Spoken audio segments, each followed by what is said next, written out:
this session, we're going to look at something that's a little bit more techy, but we're going to not get into the deep technology. It's going to be more of a strategic look at setting standards for the industry's future. And as you've already detected, because both James and I alluded to the need for collaboration, and so I'm sure that's going to feature in our discussions. So let me introduce the panel first. Jean-Baptiste Laurent on the far end is part of the TICO Alliance, but also the product and marketing manager at Intupix. He actually leads TICO Alliance's development activities. Peter Brightwell's with BBC R&D, and he's also chair of AMWA, another collaborative group in the chair of AMWA Networked Media Incubator. You don't run the whole thing. You've not been promoted yet, so Peter. Okay, Peter is currently also leading research activities at BBC R&D at the South Lab on the IP Studio project.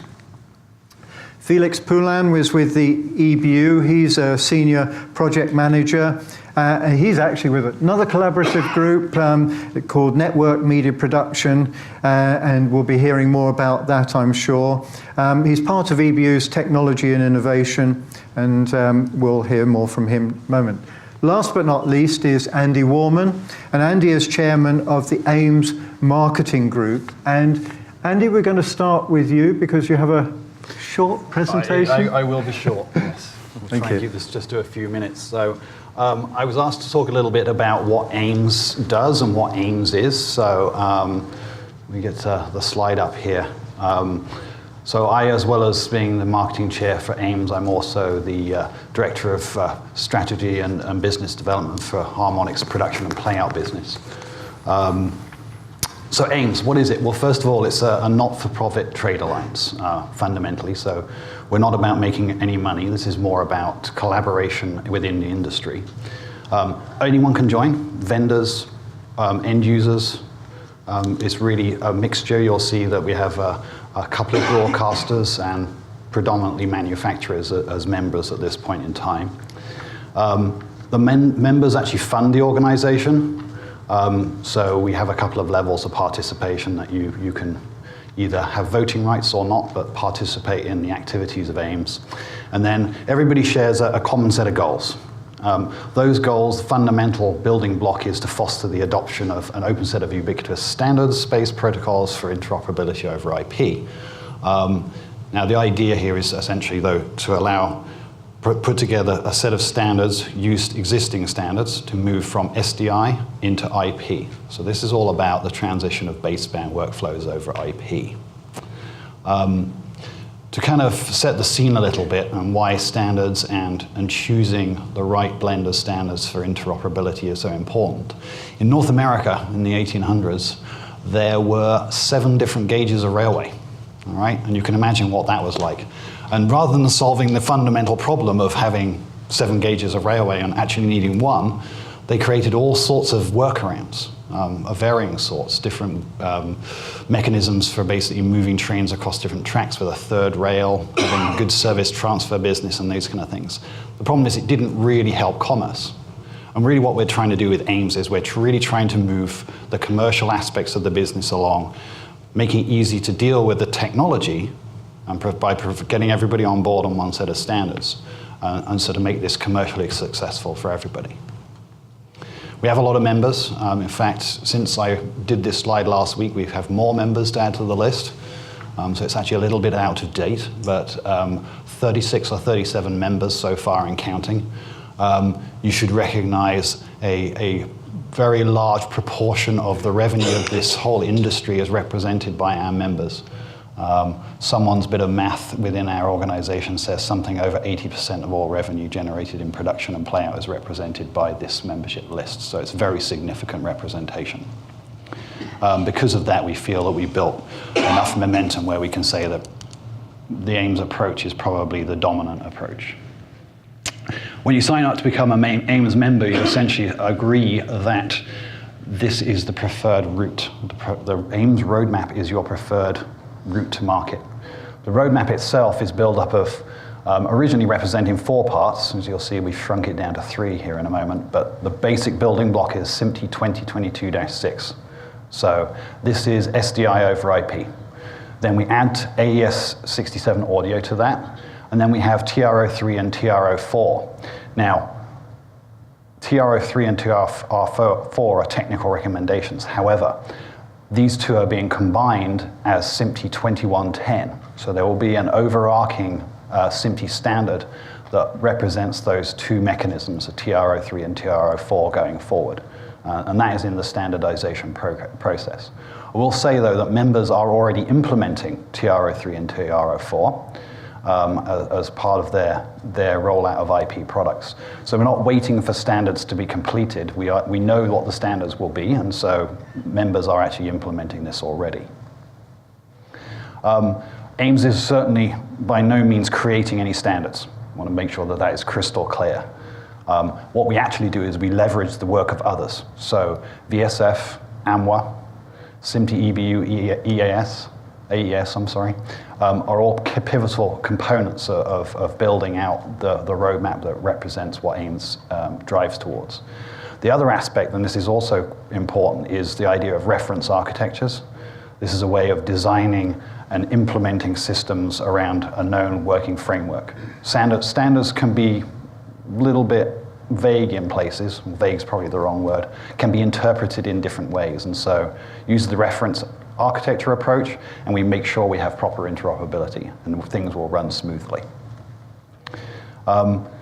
In terms of what it takes to have widespread adoption, well, we see it as just 3 components. We have the technical robustness, we have driving of market awareness, and then we obviously have enough momentum within the industry, having enough companies actually implementing to the same set of standards, following the same mechanisms to make that work.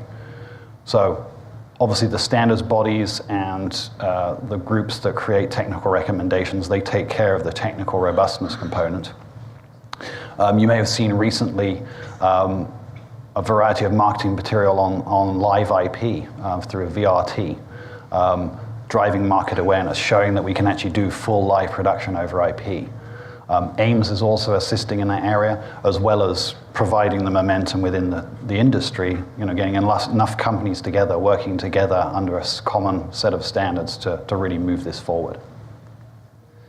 Now, AIMS is actually made up of 2 components. The first component is a technical working group. The technical working group is taking the standards and, if you like, doing some refinement. We're working out what any gaps might exist. We're figuring out how to make interop run smoothly.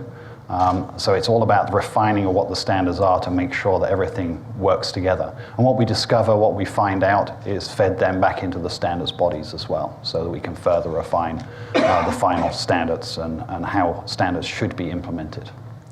The other part is the marketing part, the promotional part, if you like. You've probably seen various press releases. We've done 1 webinar, more to come. NAB was a resounding success. And as time goes by, you're going to see more and more promotional material driven by the AIMS group and using work and the assistance of other groups as well.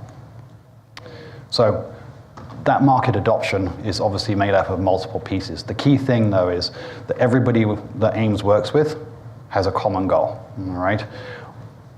While we perform different functions, so each group performs different roles within that common set of goals, we're a partnership. Ultimately, it's a group of entities working together to deliver, the right solution, we believe, to aid the SDI to IP migration.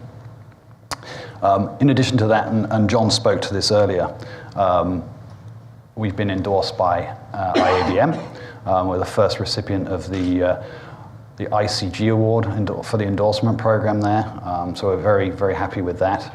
Also, the IABM believes that AIMS is setting the right scene for this kind of technical migration. So that's also a great affirmation for what AIMS is doing. And finally, what we're going to be doing next? Well, there's a lot of things that we will be doing going forward. The first thing is really built solidly around interoperability. So there will be at IABC, there will be a significant, I think, AIMS booth Not just AIMS though. Again, talking about this partnership, there will be other key elements that drive standards as part of this overarching booth that AIMS is involved with. To give you an open door interop opportunity to see how all this technology works. There's also closed door events that take place. We've had a number already that we've been able to leverage, an additional one coming up, which help us prove out the technology itself and prove the interoperability really works. Also, a lot of things will be happening on education of varying sorts over the next 6 to 12 months. The technical working group continues to address the technical requirements as we move forward. Beyond the roadmap, there are other thinking, I think that Jean will talk about, at least in part, around compression technologies and those kind of things, as well as the reference design activities I spoke about earlier. And then we still want to keep building AIMS. We're looking to build more momentum, get more vendors involved, get more broadcasters and media companies involved in AIMS, so that we guarantee that we have that true interoperability that the industry desires. Oh, thanks very much, Andy. Quick question for you, whilst we sort of transition. In the days of MXF, one of the things we found there were too many options in many ways for many applications, and a piece of work that's still ongoing, I suspect, is refining that down, selecting the options that work for particular applications. Do you see that as part of your role within AIMS, to identify the parts of a standard that work for a particular application? Well, I mean, that is really the objective with the reference architecture approach, right. Is that, we saw MXF as a great example. In fact, I was going to use that later on as a case where, yes, a standard can be set, but it can be interpreted in so many different ways. Yeah. So yes, we are looking to avoid a lot of those issues by using this mechanism of the reference architecture to help vendors and customers have the best system they can and make it work relatively easily. Okay. So Felix, you have an interesting vision from EBU perspective of how we might proceed and some of the work that you're doing. So I think we've got a presentation from you as well on that if that comes up. So actually, I will zoom in a little bit into a part of what Andy just mentioned, is the JTNM, the Joint Task Force on Network Media, which is a coalition between the EBU, the SMPT, the VSF, and newly the AMWA. There's two aspects of it, and I will go quickly over that because so one it's another group, another coalition, another joint effort.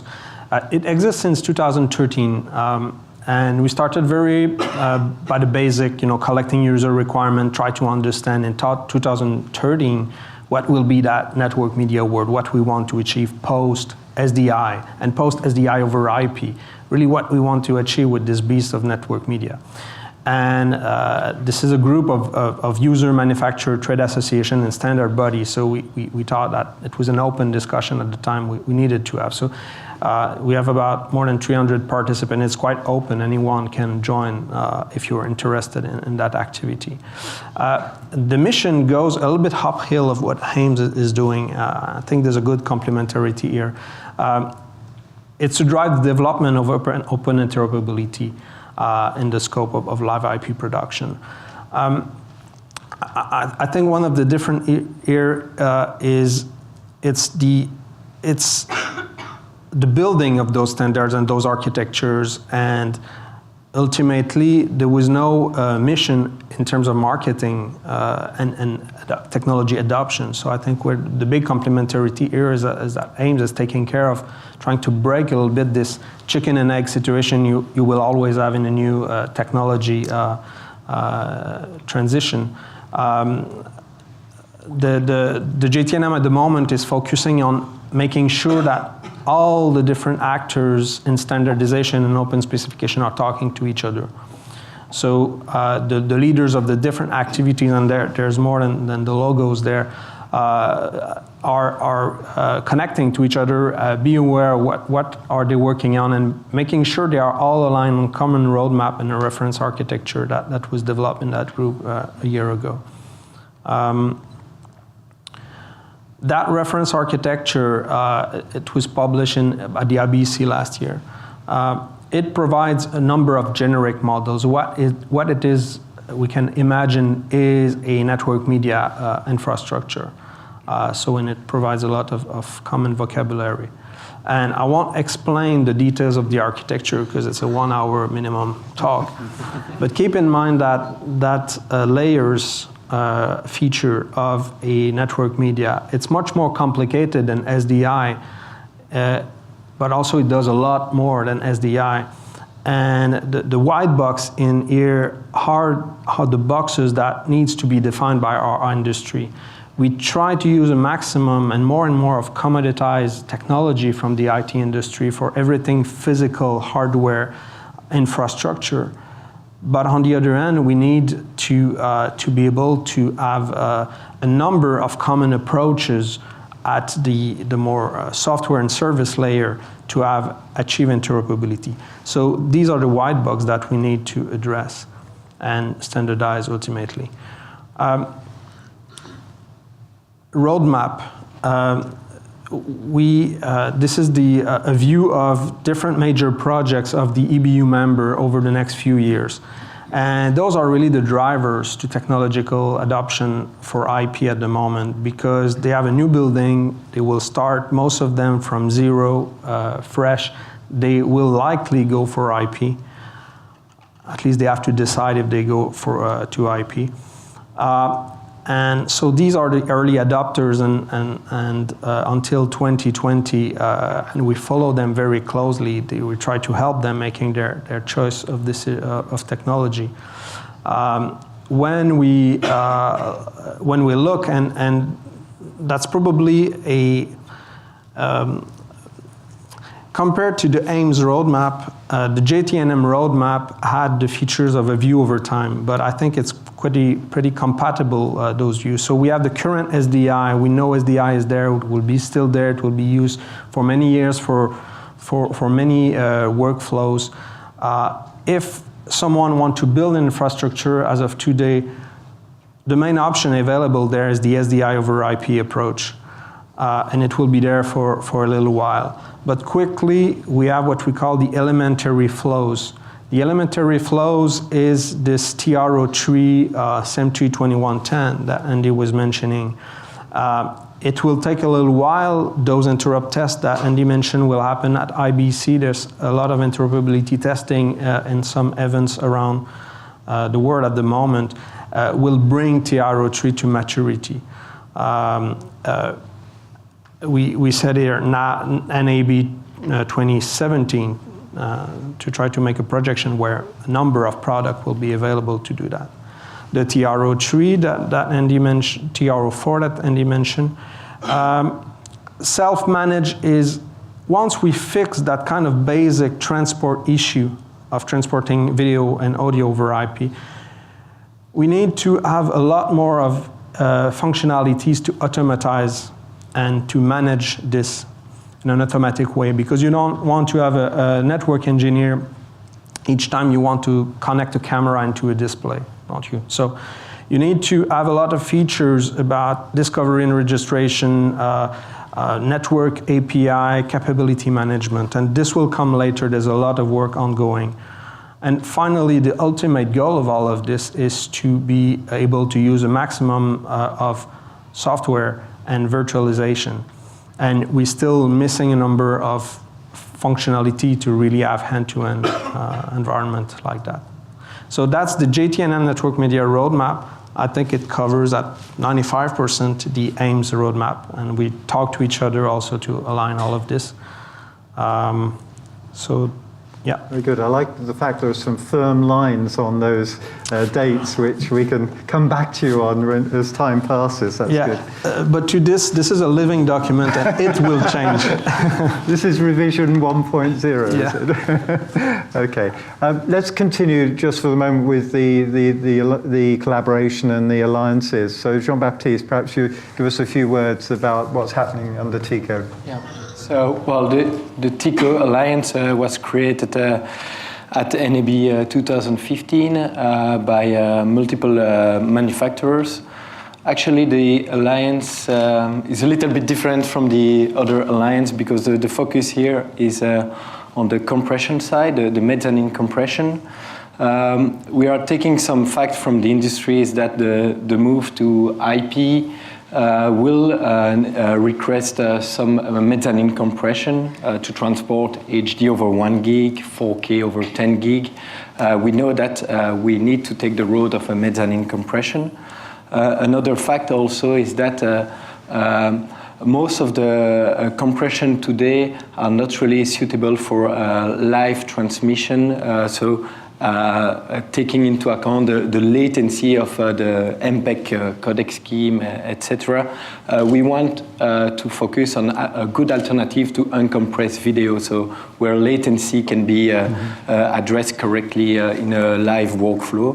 And also, the last point that was also very important is to look at the move from HD to 4K and move from product to services, hardware to software, is that we are looking after technology that can be easily upgraded in existing systems and in the future to move to the virtualization data center in a very low latency. And that's really what's the focus of the TICO Alliance is about, taking a technology that was originally developed from Intopix, which is more a research innovation company providing technology, and making sure that this technology can be adopted as a standard within the broadcast industry. So that's the focus today. Yeah. Very interesting. And as we move to UHD, I mean, our industry in production has tended to try and avoid compression as much as possible. I guess you're saying you see it becoming more important as we move to UHD and we need to be more efficient with bandwidth in the production environment. I think it will always depend on what infrastructure you have in front of you, of course. Obviously, for HD today, we do HD uncompressed in a lot of infrastructure. It can be an issue for other broadcasters to do so. So we will see applications where uncompressed is suitable and where sometimes we need very light compression to fit the available bandwidth. So. Peter, interesting coming to you now because you've got two hats. You're the one real end user on this panel, so you'll have an end user view, but also working with Amware. So let's have your opening comments. The notes I made before this started with "I'm wearing two hats." So you obviously I didn't realise you're sort of spying me. But so hat number one is as an end user. I'm actually BBC is a fairly big contributor to Felix's group in the EBU, and I have a version of that graph there where I've hidden all the dates just so nobody can hold us to them. So BBC, obviously a big player, has a lot of complicated internal arrangements, lots of different types of activity going on. So taking its first steps into the world of IT and IP, live IP. I think you would have seen on one of those graphs that we've been doing some proofs of concept recently. So it mentions a new building in Cardiff, which is sort of coming in a few years' time. So obviously they've done some initial work on looking at how suitable the live IP market is at the moment for working. I think basically the message coming out of that was really that it was using 2022-6, so that was basically there, but a lot of the things around it, all the control, the discovery, the comms and side of things is still the market is quite immature, so there's a lot of work to go there. So one of my hats is from the BBC point of view. I'm actually sort of from the R&D department, so we're looking at what is possible with IP, some of the things that are enabled, the later parts of that workflow, of that roadmap. So when we move to elemental and self-managed and virtualized, how that can change what the BBC can do. Maybe you start provisioning productions on demand in a data center. So you press a button, it automatically configures itself. So that's one area, but the other thing, and I guess that's what I'm actually here to talk about, is the network media incubator. So this is something it was set up last. It was launched at IBC last year, so we've been going for 10 months now. And the idea is to complement what's going on complement what's going on elsewhere in the industry, both the standards area, I guess maybe more on the sort of alliance side with AIMS, also complement what's happening in the VSF group, looking at the specific transport formats and addressing some of those parts of the JTNM model that aren't yet in place. So a universal approach to identity, so you can find things wherever they happen to be.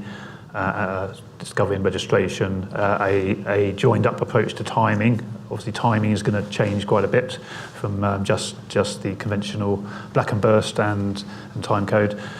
So the incubator is really it's a group of forward-looking, largely manufacturers, but also some end users in there as well. We have about 40 names at the moment, and I would say about half of those have been are active, have been fairly active, and the idea is that we sort of come together every 3 months to put on a workshop.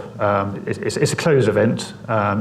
We use, I guess you call them Chatham House rules. So what happens at the event is we don't expose the details of that, but we give a summary. So it allows people to come to there with implementations, try them out in a safe environment. So that our rules say that you're not going to be, if something doesn't work, then you don't have to worry about that because others aren't allowed to talk about it.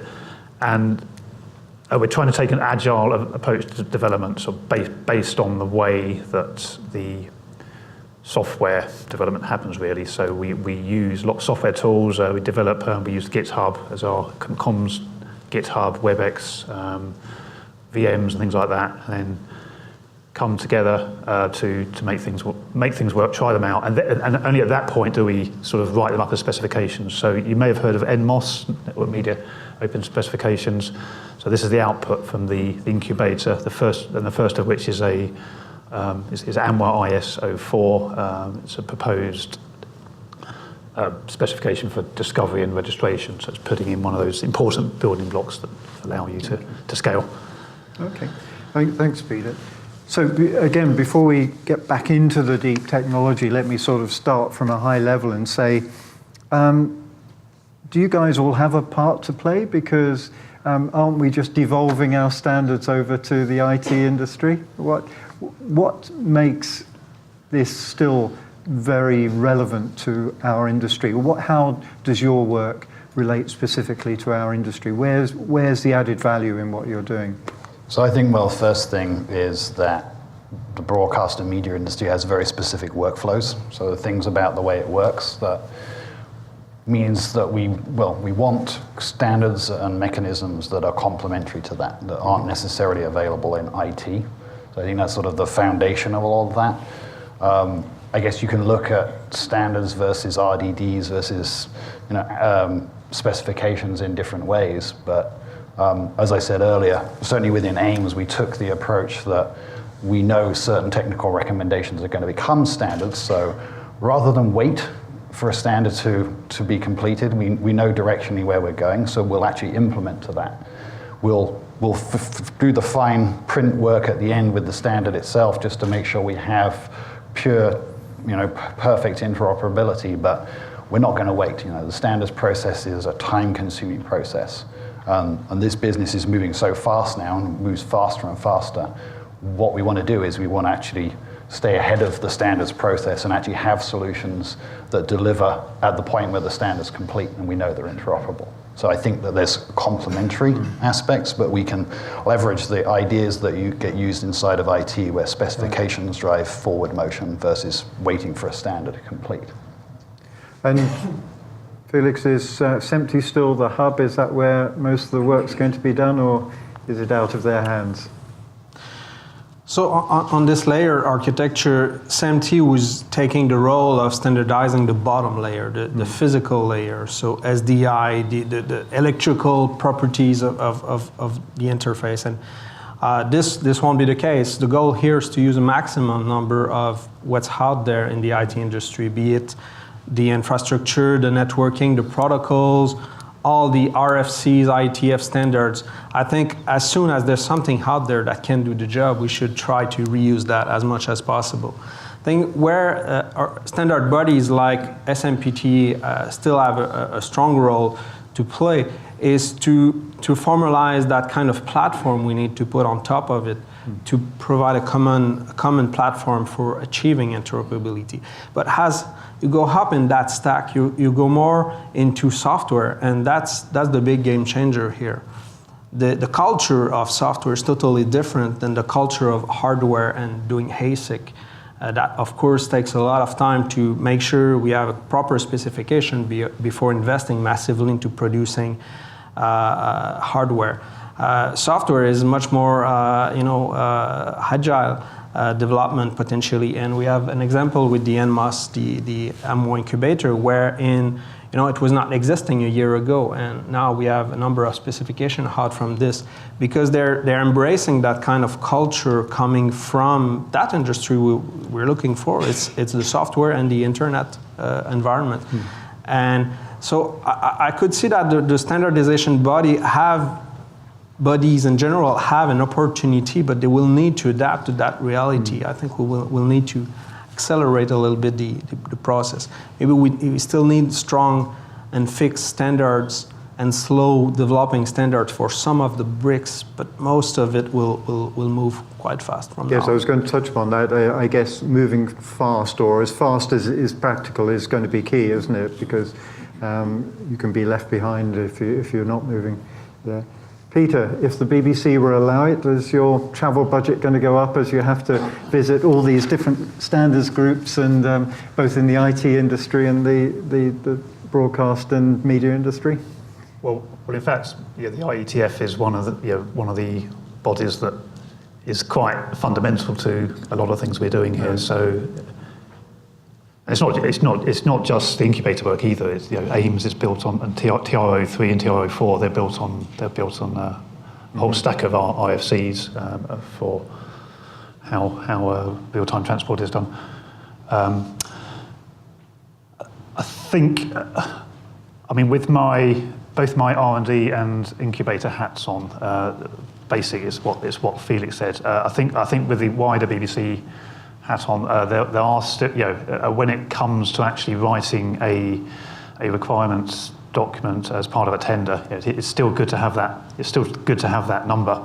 I suppose the question is, will it actually remain a SMPTE number rather than some other number? And that's more of a question really for the, I guess, the more due process standards bodies. Right. So in the meantime, the way we work in practice is it's as Felix was saying, it is iterate quickly and update using a new breed of tools that developers are familiar with, really, and be able to push changes more quickly and test them more rapidly by regression testing and things like that. So you can work in a compatible way and still build the future. Jean-Baptiste, these standards seem to evolve. It's a continuous process. How do you see managing that? It's a never ending in a way. So, originally at our company we've always been very involved in ISO standards, so more a JPEG committee standardization group. To standardize a codec, it takes about 2 to 3 years in such kind of group.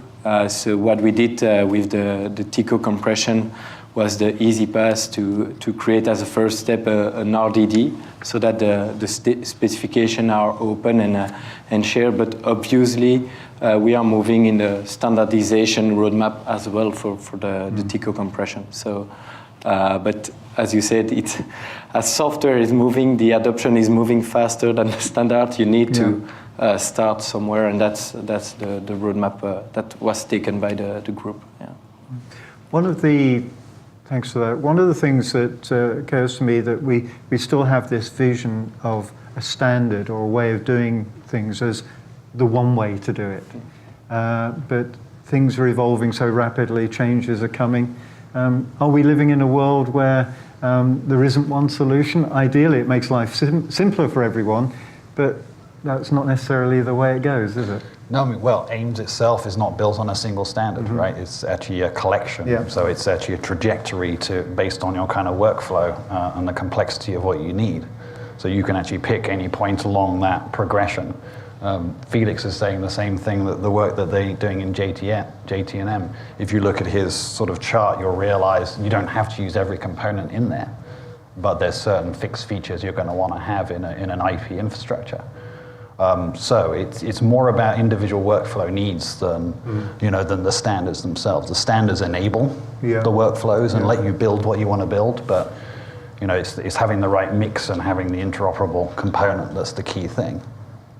Yeah, but also sometimes different standards for the same function can work against interoperability, can't it? They can, and for those that try to work on multiple platforms, then yes, you have a compatibility problem potentially. Yeah. Do you see one solution, Felix, or is it going to be a shopping basket of solutions? I think that once we have put network switch at the core of the control room and the facilities, we've just opened something there that we have no clue where it will evolve. But I think in the short term, it's very important to have a clear roadmap and the first step to go into that. We come from a very static industry in terms of those standards. SDI was there for many years. So we need to have a widely adopted standard to start with, and all those building blocks and added value features will come on top, and this is where probably it will be more agile and more moving. So I think it's an act of balance between the good old static standardization and the totally organic software world, and probably our industry is kind of a mix of both, so we need to find that balance. Yeah. And open to anyone, but I have a little bit of a concern that we almost have an interim situation, which is SDI over IP. Is there any risk that will become more permanent than we would perhaps like? If it gets some traction, then some people will find it hard to move away from that kind of solution. Not if we had a poll last week at the NTS, and I think that was. Are we allowed to talk about this? Sorry, at the Network Technology Seminar in Geneva, which Felix organises. Yeah. So there was a poll of about 200 people in the room, and it was there was definitely an overwhelming message coming from this live poll that we want to sort of. There is a wish to move away from just SDI over IP to the elemental approach by TR03 and 2110 as well. So that's good news. I think we're all happy with that, because clearly SDI over IP is a sort of interim solution to help us learn what is possible, but it does come with a lot of baggage. Yeah. I guess we will still see a lot of SDI gateways to IP, because you have massive product deployed based on SDI cameras, etc. So we want to throw everything. So thanks. And I guess one of the things in the back of my mind, and unless you're living with this on a regular basis, it's difficult to see. We're not 100% there yet with all the standards we need. And there is a risk that we're going to see a dip in the market because people don't want to invest in SDI perhaps because that's yesterday. But all the building blocks are not possibly there for this brave new world. So perhaps some of you could give us a bit of an update on what needs to be done now before we can go full steam ahead with IP systems. Well, I'll say that there's I guess, a few ways you could look at this. Certainly there are some hybrid products that already exist that do SDI and IP in and of themselves. I represent at least one myself. So there are those things. The other thing, though, is that the software-oriented products, those are the ones that are going to give you the most leverage. They might be 2022-6, let's say, right now, but because they're software, they're upgradable to all the other incremental changes to TR03 and potentially anything that comes beyond that. And we'll be able to roll in things like the NMOS registration discovery and other mechanisms into that. So the software route is going to give you the most flexibility. There's going to be hardware-specific products, the gateways Jean mentioned there briefly, that let you get from IP to SDI and back again. And that's a necessity for a lot of people because they can't throw all the infrastructure away and start over. So we're going to be in a migration period of, for some people 0 to 10 plus years for some end users. And so the important part about it then is what the migration platforms look like and how we can evolve those and like I said, particularly if they're software oriented, you can keep pace with whatever the prevailing standard is. So making a product choice, if you think more about the software oriented products, that's going to give you the most mileage. Actually, most of the products are also FPGA based, so we see a lot of implementation starting with 2022-6, they upgraded to TR04 and then TR03, so it's also an easy roadmap. Right. And Alterize Intel, right? So what is it, to be more clearer, what are the bits at work that need to get us onto that first step rung of the ladder with some practical implementations of a more pure IP-based solution? What are the key pieces of enabling work that are going to make that happen? I think that the big expectation at the moment is SMT, the development of SMT 2110, because this will formalize VSF TR03, TR04, NMOS registration system, all in one ensemble. And I mean, this is a work in progress. This is happening at the moment, and a lot of energy, and everybody is aiming in the same direction on this. So it's in good hands, and just the fact that it's a standard process, it will take a little while, and you never know exactly when it will be finalized. So there's a little bit of uncertainty there, but there's a lot of alignment and positive energy from all the parties building that. So once we have this 2110, I think what's missing here on the roadmap is what will become after that is all the question of network management, for instance. There's so many different options on the market. For instance, software-defined networking, I think there's one way per company almost to do that at the moment. So there's a need of a little bit of harmonization in those sectors. Capability management, how you control the devices. There's also a couple of options with AES 70, SMT 2071. There's probably work on this in the NMOS as well. So there's a number of areas like that where we need to clarify what will be on the roadmap, clearly. And then the whole virtualization question, the ultimate goal, we don't know a lot about what needs to be done there from our industry. And maybe this is where also we need to rely more and more on the IT industry.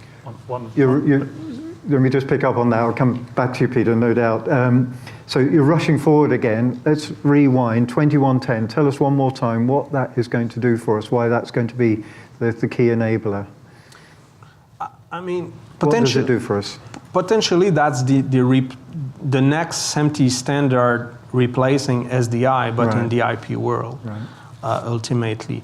So it's a due standard of the TR03 VSF specification. So that's how you transport the video over IP.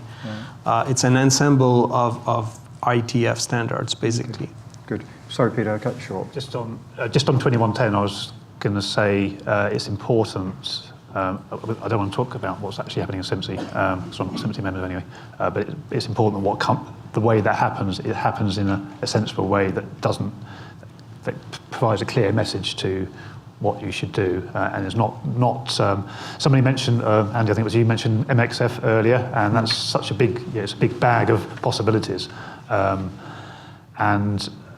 MXF actually is very useful now, but it's taken a decade of sort of reworking it and defining things such as what DPP uses, using it in certain ways. So we don't want to make that mistake with the IP standards.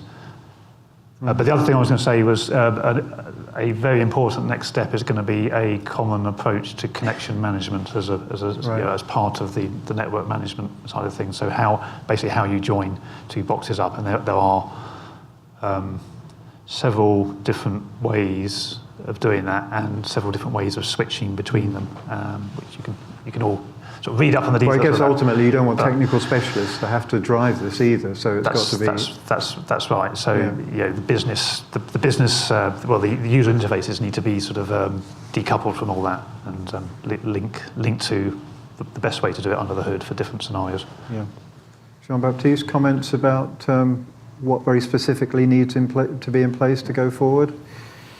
Have they covered it already? I think all the manufacturers are rushing also to embrace the move to IP. So that's something we observe a lot. I mean, the key or the biggest players are taking the road and are fast in their implementation. But a lot of people are trying to just follow the trend. And I think in 1 year we will see a far more solution than what we can see today.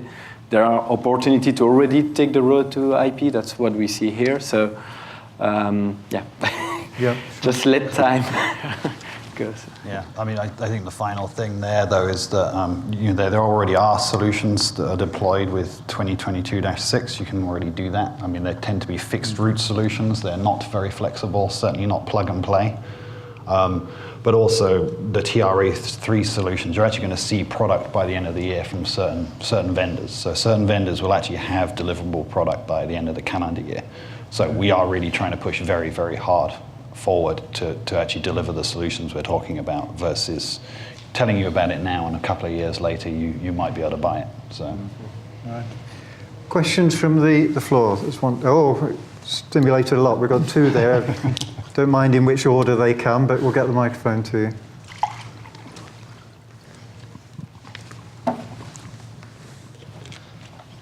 If you could give your name and affiliation, that would be great. Sure. Mark Risby from Boxer Systems. My question really is about what we do to prepare the rest of the market. IP, capacity planning are words that aren't in most broadcast engineers' sort of dialogues. The connector standard, I'm glad you mentioned that. Not many people have so far. So really now we care about how many ports our router's got. We know what the cable looks like. We know what the connector looks like.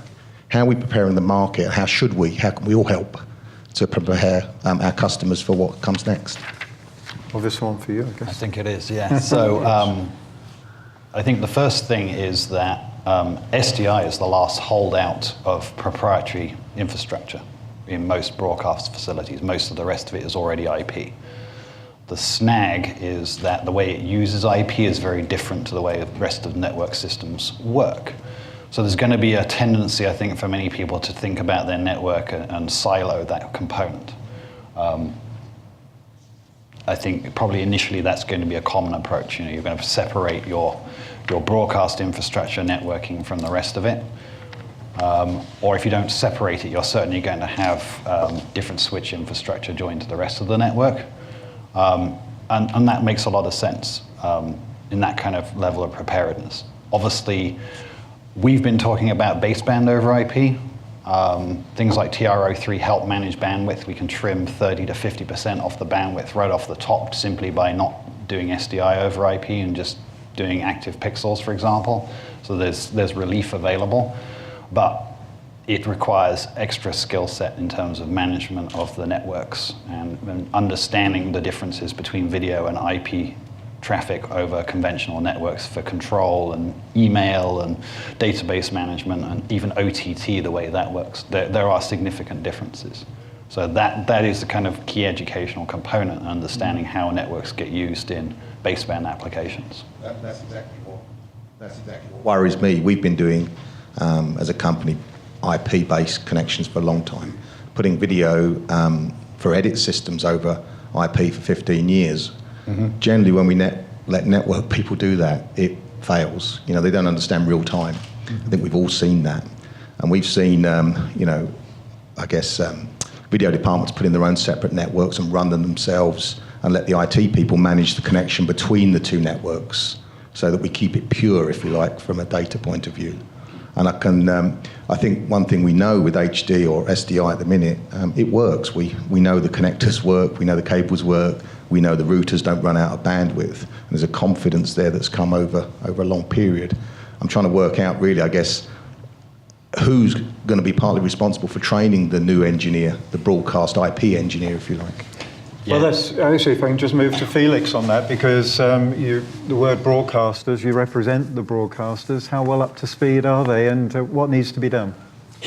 That's a huge challenge, obviously. The best example I can give is this live IP project at the Belgian broadcaster, where they wanted to try it and to build a small-scale studio and put it in production. And now this summer, it's producing a real show that they can watch on television using a full IP-based infrastructure. And from that experience, what's interesting is obviously at the beginning and at the state of the current technology, you need a lot of network expertise for the broadcast engineer to make it work. There's not a lot of tool that help you to troubleshoot and make it work. So they need to work together, the network and the broadcast people, and it's very hard at the beginning. They don't talk the same language, and they don't understand how to fix the problem and what are the requirements the same way. But the learning curve is quite quick, actually, in this. After a little while, that's kind of meetup of different expertise and working together to achieve, to sort it out, works, actually. So my belief is in the short term, where the technology is not there yet to do a lot of automation, to make it automatically all this connection, there will be a need for just working together.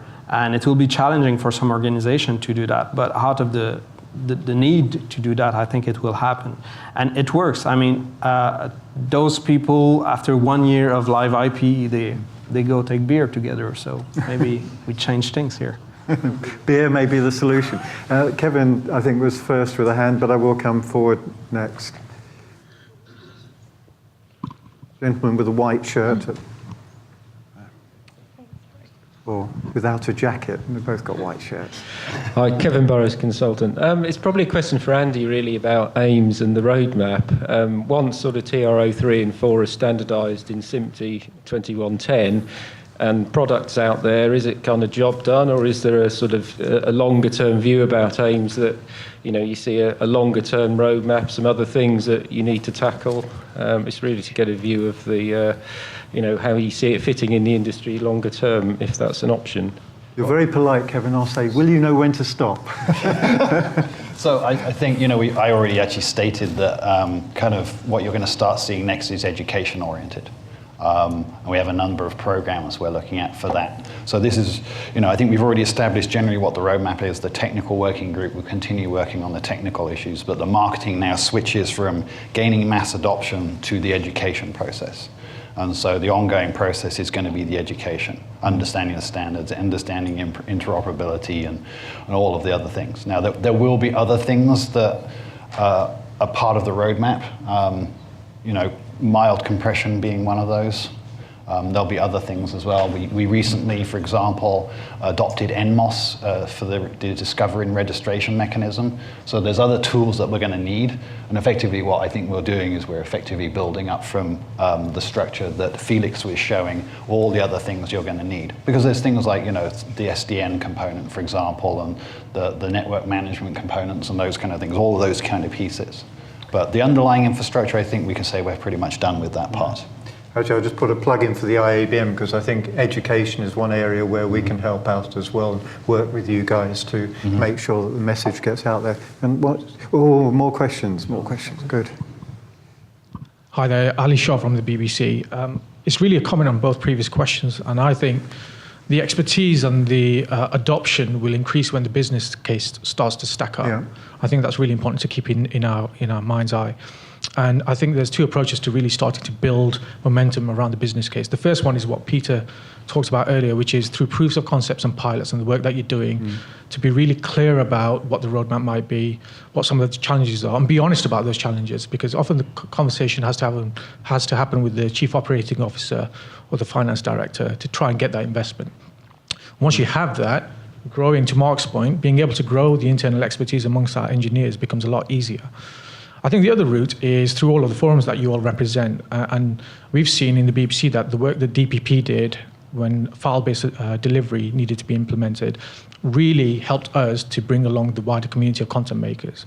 So by being clear about what the type of conversation that we need to have to happen with those content makers, I think that's the next journey. And to what you just discussed around the marketing, I think really creating the right forums to have this conversation becomes important, and picking the right moments. But also, I get the impression you're saying the implementation of a few successful installations will trigger, going forward, greater adoption. The evidence that it works and adds value will trigger more adoption, I guess. Any comments on the comment? As Ali's just mentioned DPP, there's a good example there of actually the work that AMWA has done with it's called the AS11 series of things. That's a very good example of a sort of next generation set of specifications.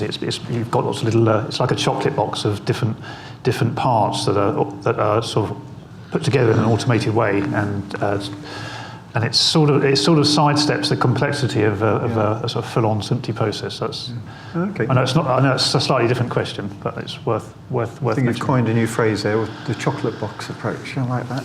Oh gosh, go down here and we'll. So you've got the microphone. Too many. This chap's first, apparently. Sorry, everybody. So obviously a hot topic. Hi, Tony Taylor, TMD. We're hearing a lot about this generic talk of the IT industry taking over the broadcast industry. Obviously, the broadcast industry has significant unique requirements, but does a panel think that the industry's in danger of becoming even more protectionist than it has been? Good question. You'd like to be Could I say that our requirements aren't necessarily as unique, or as unique as people like to portray them? So if you look at PTP, Precision Time Protocol, which is at the basis of all the new standards and how they interoperate, how they are synchronized. There are some specific broadcast things there, but people like to say that broadcast industry has got very accurate timing, very demanding timing representations, but actually that's not compared to the synchronization requirements of the financial industry, which obviously has been quite important for the last couple of days about having to the nanosecond where every transaction happens. Yes. So you need to be, I guess we need to be reasonably but your message is, I think, as well. We are, as an industry, prepared to adopt those more generic standards. Well, I think we are. I mean, it is happening. Yeah. Well, the traditional broadcast engineer is fading away. He's becoming more and more the IT guy. The new guys coming along aren't going to understand analog video, for example. Right. Okay, there's a microphone in hand there, and then over into the middle there for the next question. Hello, David Phillips from Gearhouse Broadcast. It's been a fascinating presentation here of the various technical standards, and it has been fairly theoretical, looking at roadmaps. My company, we work very much on live sport events, which these days have vast sums of money invested in by the program aggregators, or whatever you want to call them, the production companies, because that's where they can make their money themselves. Clearly, there is a reliability issue for live broadcasts. There's no second chance to miss the goals that Iceland scored against England last night.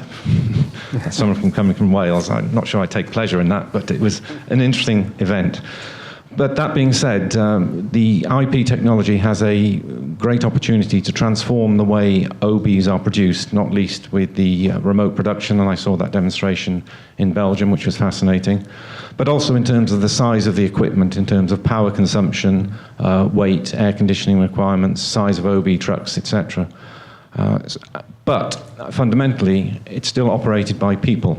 And we're very used to, in an OB environment, and in fact broadcasting generally, if something goes wrong, the router goes down, you just take a patch cord and you patch it out, you're back on air in a matter of seconds, hopefully.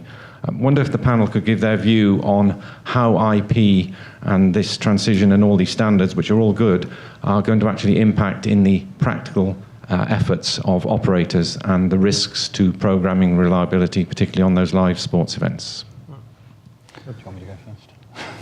So I actually want to pick up on one of the points you made right towards the end about a router failure and patching it around. So there are already technologies like 2022-7 dual path data that you can switch seamlessly between as an example of mechanisms that already exist.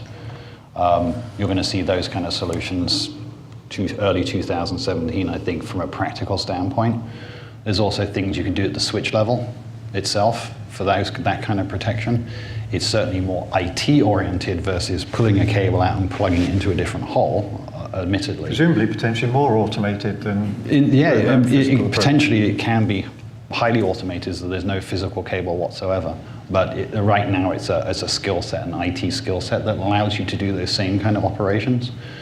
The other aspect, though, is the workflows of the actual operators. Those don't have to change, but there is the opportunity to significantly change those workflows and the processes you go through, because we have the opportunity to make things faster and realistically more reliable as we add more function integration, for example, within particular kinds of appliances and productization and those kind of things.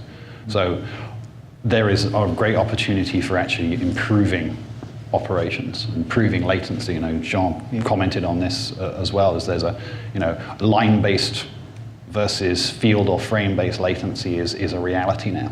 And so that's a great potential.